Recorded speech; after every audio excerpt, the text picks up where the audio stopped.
السلام عليكم ورحمة الله تعالى وبركاته أعزائي الكرام، كنتمنى تكونوا بخير وعلى خير. مرحبا بكم معايا اليوم في قناتكم شهيوات مطبخ آلاء. اليوم ان شاء الله غادي نتقاسم معكم تحضير ميني بيتزا اولا بيتزا عائليه كما بغيتو توجدوهم اللي كيجيو اكثر من رائعين. بالاخص في هذه المناسبه ديال شهر رمضان الكريم. الله يدخلوا علينا وعليكم بالصحه والسلامه ان شاء الله. يعني في هذا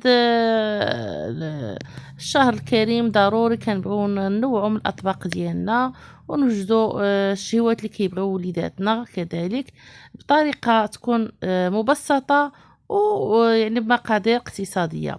بسم الله على بركه الله غادي نبداو في تحضير الوصفه ديالنا ديال اليوم. بالنسبه للمقادير اللي غادي نحتاج عندي هنايا 3 ديال الزلايف ديال الدقيق الابيض وزلافه ونصف ديال الفينو او السميد الناعم. يعني بالنسبه للكميه حسب الرغبه، انا عندي هنايا غنوجد كميه لا باس بها. كما قلت لكم غادا نضيف كميه من الملح معلقه صغيره ونصف معلقه سكر خاشن وزعتره يعني حفينه كما كتشوفوا معايا. غادا نسحقها بين يديا هكا مزيان، وضروري من خماره حمراء. وغادا نضيف كذلك بالنسبه للعجين ديال هاد البيتزا غادا نضيف ليه كاس ديال زيت الزيتون مخلطه بزيت المائده ونصف لتر من الحليب بارد يعني من الثلاجه بارد. وكان نضيف الكميه المناسبه من الماء من الصنبور كذلك الماء بارد باش كنعجن هاد العجينه ديالي. وما نساوش نضيفوا واحد المعلقه صغيره ديال الخميره الكيماويه، يعني نسيت ما ضفتهاش في الاول باش كتجيكم هاد العجينه هذه يعني مفشفشه ورطبه من الداخل ومقرمشه من برا. كنعجنوها على هذا الشكل هذا. يعني ما كنضيعش معاها بزاف ديال الوقت، غير كنخلطها مزيان كنغطيها بلاستيك غذائي وغادا نخليها ترتاح بين ما نوجد الحشوه ديال البيتزا ديالي. بالنسبه للطماطم ما شاء الله كيف ما كتشوفوا معايا ها هي حمراء، غسلتها مزيان غادا نقطعها باش غادا نطحنها معاكم ان شاء الله. ضروري مطيشه تكون يعني طايبه تكون حمراء، ما تكونش يعني فيها بقع خضراء باش ما كتجيكمش حامضه في البيتزا ديالكم. عندنا واحد الكميه لا باس بها كما كتشوفوا معايا. عندنا واحد الرويس ديال الثومه باش كتجينا هاد لاصوص او هاد الصلصه كتجينا غزاله في المذاق. كميه كذلك من زعتره. وغادا نضيف يعني غنزول بعد هاد العويدات هادو كيف ما كتشوفوا معايا. وغادا نضيف كميه من الطماطم مصبره باش كتعطينا اللون وكتعطينا يعني كتحلي لينا هاد لاصوص هادي.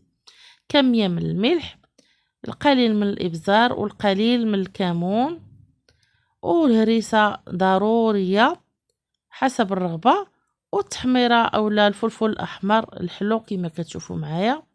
بالنسبه للزيت غادا نضيفها فوق يعني حتى تكون فوق النار. عاد غنضيف كميه من زيت الزيتون اولا زيت المائده اللي بغيتو. كنطحن معكم هاد الطماطم ولا هاد الصلصه هذه. شوفوا ما شاء الله كتجي كتشهي.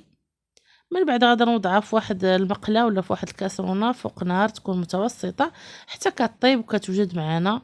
كنخليها جانبا. من بعد غادا نوجد معكم البصله كما كتشوفوا معايا. هنا عندي البصله اللي منقيه، غادا نشنفها شنيفات على هذا الشكل هذا ولا جناوح كما بغيتو تسميوهم سميوهم. غادا نوضعهم في واحد المقله كذلك نشحرهم مع زيت الزيتون اولا زيت المائده كما حبيتو. يعني ممكن تخلطوهم بزوج، ممكن تستغناو على وحده فيهم. شويه ديال الملح وشويه ديال الابزار. وغادا نوضعهم فوق العافيه اولا فوق النار تكون متوسطه كذلك مع التحريك اولا مع استمرار في التحريك حتى كنحصلوا عليها على هذا الشكل هذا كتذبل وكتبدا تحمر لينا ونخليوها جانبا باش تبرد. عندي فلافل الوان كنقطعوهم دوائر، ممكن تشحروهم ممكن تخليوهم بحال هكا يعني غادي يطيبوا في الفرن. بالنسبه للجبن يعني عندي هذا النوع هذا يعني ما شاء الله ممتاز كيجي في البيتزا كيجيبها روعه. ممكن انكم تقطعوا هاد الجبن هذا على هاد الشكل هذا وتحتفظوا به في المجمد، يعني تغطيو كل طريف بلاستيك غذائي وتوضعوه في المجمد وقت ما احتاجيتوه تجبدوه تستعملوه. انا بالنسبه ليا غادا نحك هاد الجبن كامل عندي، وغادا نوضعو في بلاستيك غذائي ونوضعو في المجمد، يعني كيجيني ساهل في الاستعمال. غير كنلحق كنجبد نضيفو في الوصفات اللي بغيت.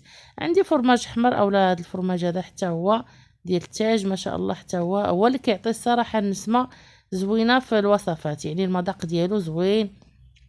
بالنسبه للموتزاريلا كيعطي التعليكه والتجبيده، اما بالنسبه لهذا الجبن هذا ديال التاج اولا الجبن الاحمر كيعطي المذاق صراحه. حتى هو غادا نحكو كامل وغادا نضعو في المجمد. عندي هنايا الانواع ديال الجبن بزوج، الزيتون مقطع، عندي هنايا لي شامبينيون، وعندي الطون. يعني ممكن الطون تعوضوه باي نوع من اللحوم بغيتو، ممكن توضعوا صوصيط مشحار اولا دجاج مشحار اللي بغيتو، اولا الكفته كذلك مشحره.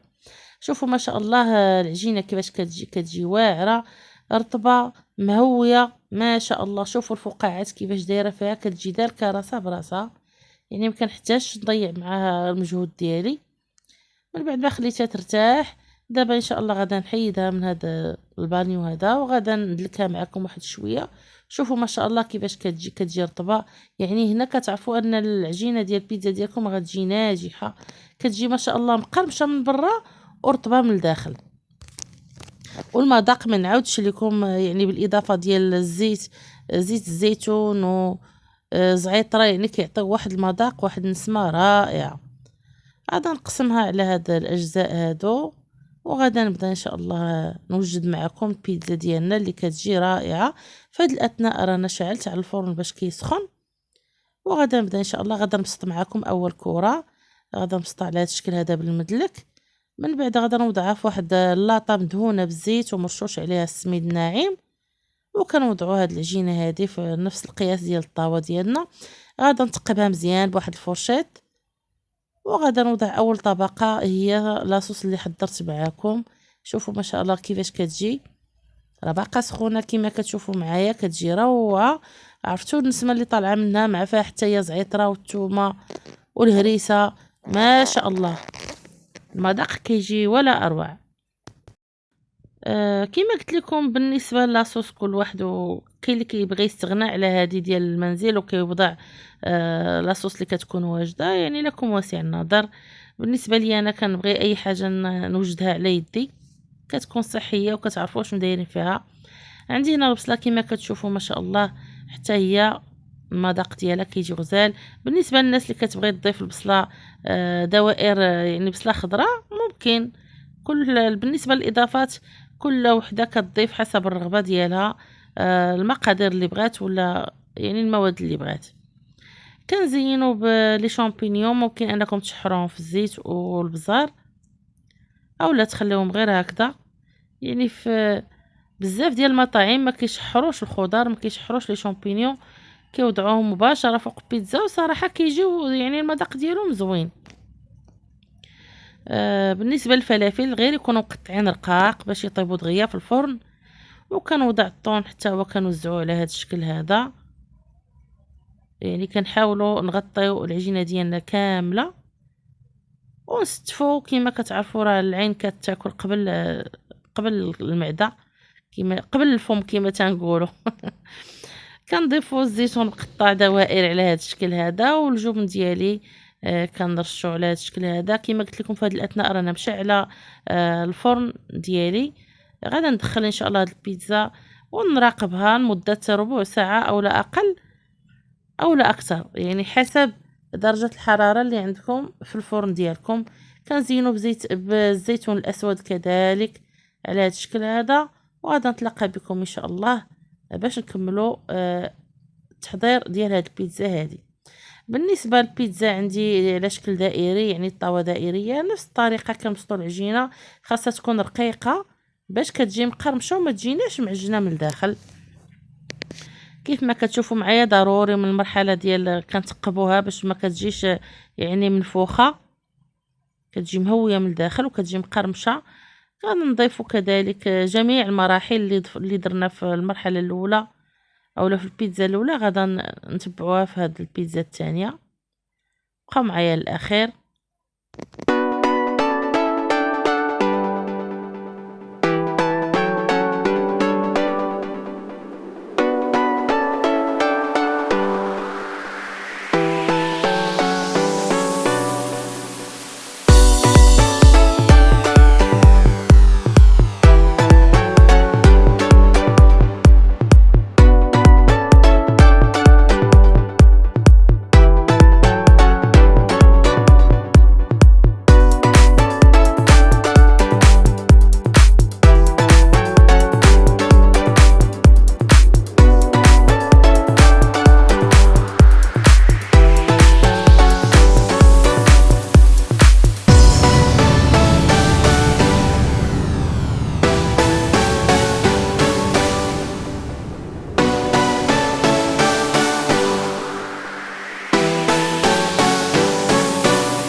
انا ساليت يعني دخلتها للفران.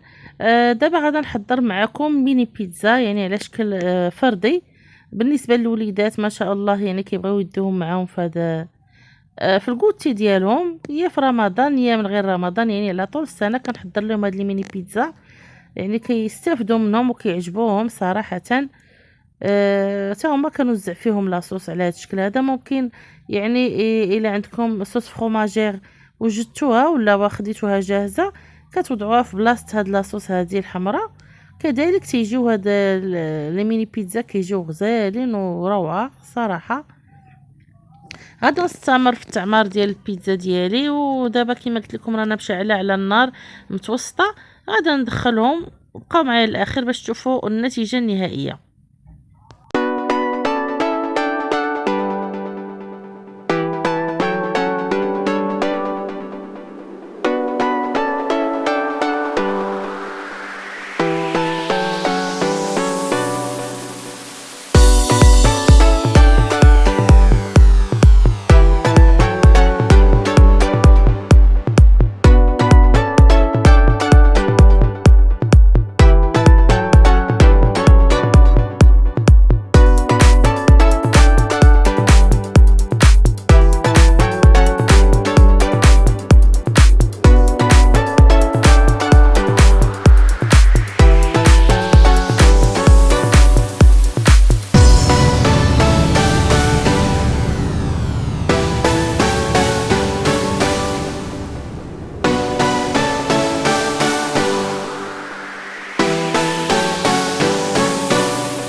كما كتشوفوا معايا هاد الميني بيتزا زينتهم بلي طوماط سوغيز.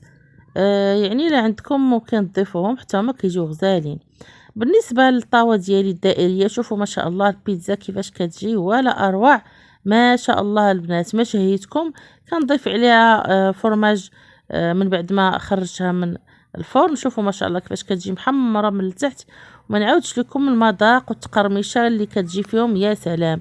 لي ميني بيتزا حتى هما شوفوا ما شاء الله كيفاش كيجيو محمرين ومتولين ويعني مقرمشين من برا وطريين من الداخل، واللذة ما نعاودش لكم اللذة، يا سلام. كنتمنى ان هذا الفيديو ديال اليوم ينال اعجابكم. ما تنساوش تدعموا القناه باشتراكاتكم ولايكاتكم وتعليقاتكم محفزه. وشكرا لكم على حسن المتابعه، ودمتم سالمين.